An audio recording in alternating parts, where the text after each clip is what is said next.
I am going to talk about 3 characteristics that a human being cannot divorce himself or herself in as much as you may try.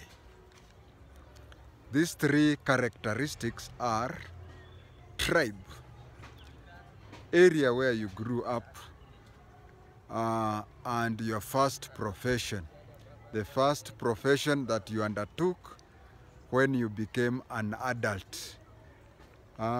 With the tribe, many people believe tribe to be what tribe is. But I want to put it this way. Tribe is what you believe you are. For example, my 2 parents are from 2 different tribes. I am informed that I belong to my father's tribe. I know people who have parents similar to me, but there is an interchange in that my mother's tribe is your father's tribe, and my father's tribe is your mother's tribe. Basically, we are the same tribe, but people take it that I am of this tribe and you are of the other tribe. So you see, tribe is in somebody's mind. Another thing I want to tell you about tribe is that before DNA came, we grew up being told that the children you are bringing up are other men's children, and other men are bringing up your children. So these children, you tell them that they are your tribe, and your children who are of your tribe are being brought up in another tribe. We have a stereotype of tribes in such a way that we grow up, once you know that you belong to this or that tribe, then you start characteristics of that tribe. If you mentally believe that you are either a Kisi or a Kikuyu, you start having business mind. If you believe that you are a Luo, then you start putting on dressing well, buying expensive things. So such things, you find that they influence you because you know that you have a certain tribe, and then you start taking characteristics which are associated with the tribe that you believe you are. I have talked to some people who stay out of the country, and I've even met some Zimbabweans. You find Shona and Matabele. You'll find somebody here telling you that the Shonas here are behaving the same way the Shonas in Zimbabwe. But you may find out that this Shona at Kino was born here, has never been to that country, but because he or she was told that Shonas are this way and that way, so he or she adapts characteristics that are connected to that tribe.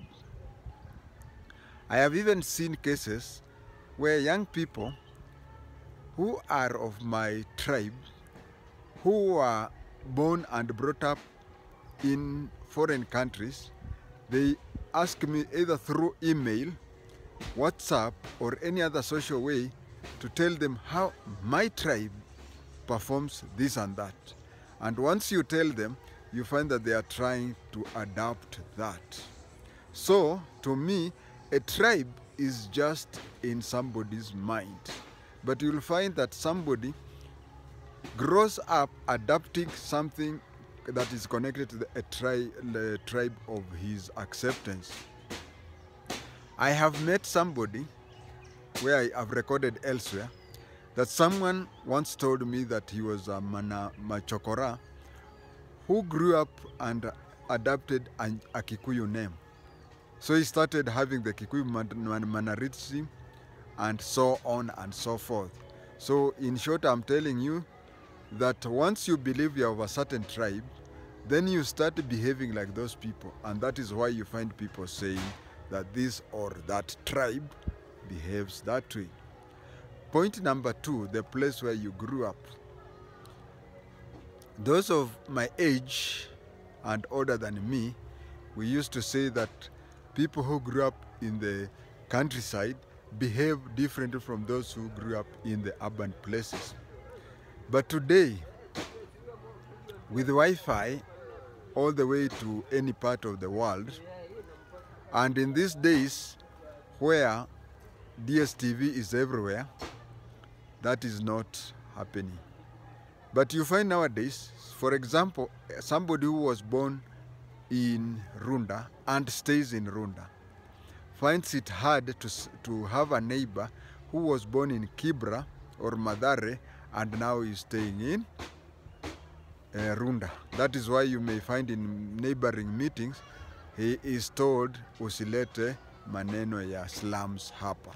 So that mannerism also brings up somebody to have characteristics that are related to that. For example, if you are born and grew up in Kibra, you are used to any small celebration, you call a lot of people. So when you move to Runda and you have a birthday or anything, you'll find neighbors coming to say that the noise you are making is disturbing them in their homes. Lastly, I want to talk about the professional. Everybody, and I noticed this one time when I was interacting with students of Nairobi International School of Theology, which is now called International Leadership University. I would find Congolese, Zairians, who are behaving differently, and I would ask a student pastor, why is this fellow behaving this way? And the pastor would say, even in Kenya, don't you have people? Sorry to mention, but there was a pastor student who was very emotional. So when I said, this fellow, kitu kidogo amekasirika, the other one told me, aside of course, that even in Kenya, don't you have Merus who are annoyed over something very, very little? So I was saying that your first profession also determines your characteristics.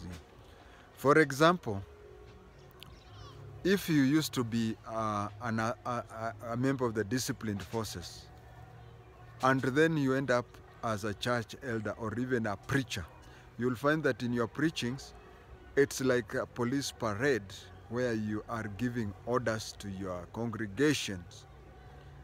Another thing that makes somebody be determined by his first profession is look at a teacher, a person who started off as a teacher and later became a pastor. In church, he will be teaching. Take the other person who started off as a preacher and ended up as a teacher. In class, he'll be preaching, and the other one will be in church, he'll be teaching. Those are the three-legged stool for somebody's characteristics.